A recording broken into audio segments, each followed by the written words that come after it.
re no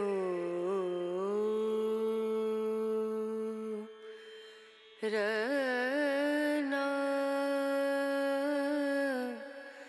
re. London in the early morning of September 2nd, 1666, was alive with its usual hustle and bustle. Narrow, winding streets stretched in every direction, lined with wooden homes that leaned precariously against each other.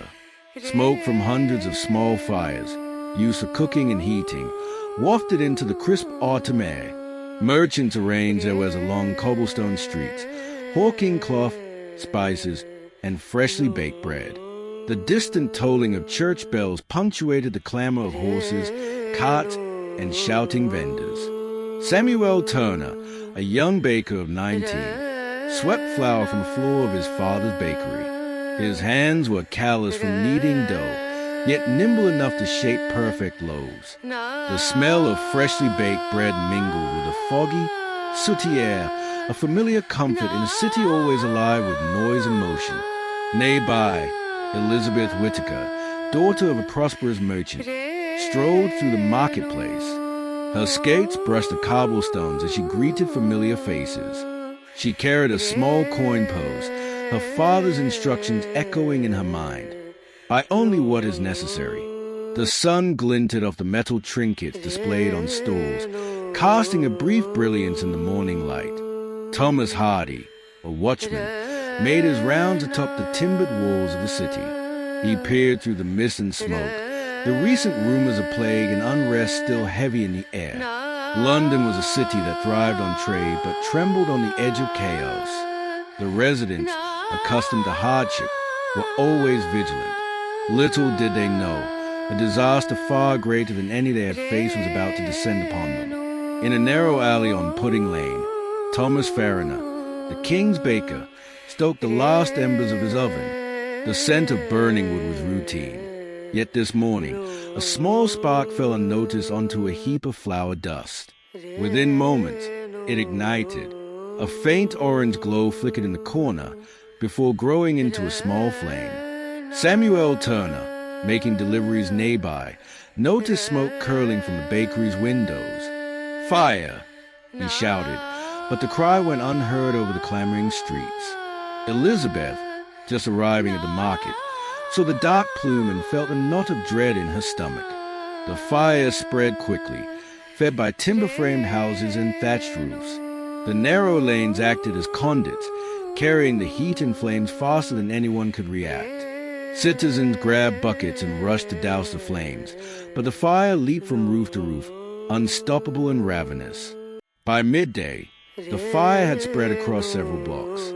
Samuel ran through the streets, shouting warnings to families still unaware of the growing inferno. Flames devoured shops, markets, and homes. Horses panicked, bolting through the chaos, scattering merchants' carts. Elizabeth's market stall erupted in a flash as sparks fell from the sky like falling stars. She clutched her skirts and ran, heart pounding, dodging falling timbers. Thomas Hardy sounded the alarm, beating his bell from the city walls. "To the river! To the river! Flee, all who can!" His voice strained against the roar of the fire. Houses collapsed, trapping families inside, while others scrambled onto boats along the Thames. The river became a desperate haven for those escaping the inferno. The streets of London were transformed into a scene of panic and devastation. Looters took advantage of confusion, while brave citizens risked life and limb to save neighbors.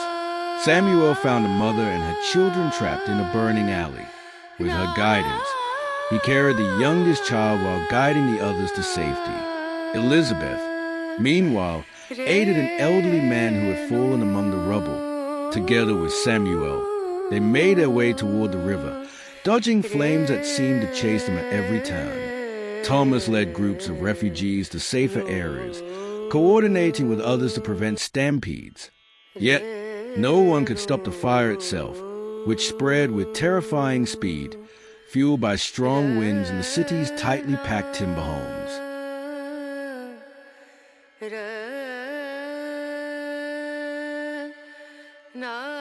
The Thames became a lifeline, Boats overflowed with families, livestock, and possessions salvaged from the flames.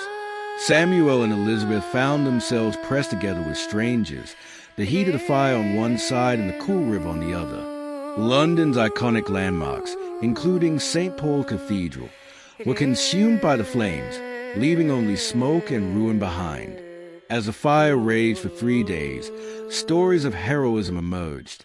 Citizens formed human chains to pass water, merchants saved precious documents, and soldiers attempted to demolish buildings to create fire breaks.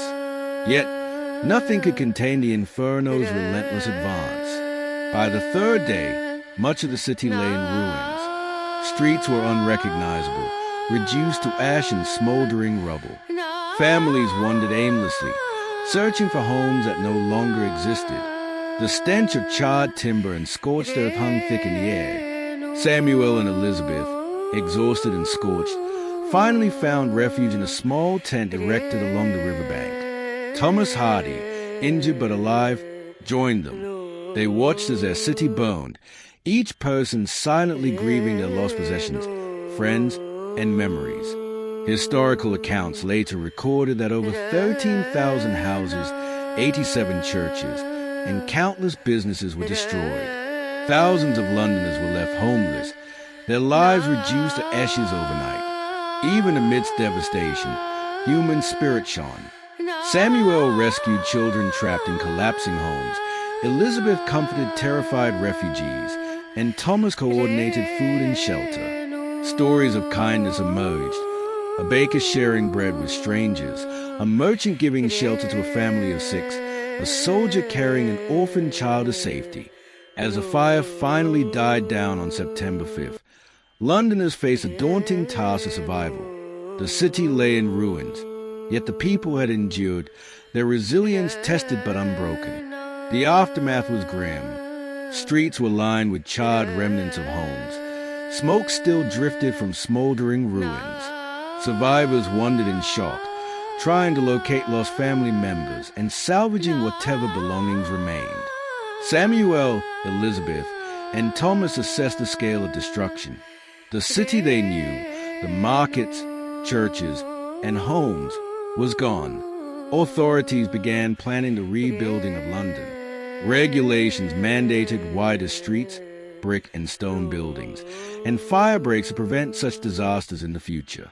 Yet for those who had lived through it, the memories of smoke, heat, and despair would linger forever. In the months following the fire, London slowly rose from the ashes.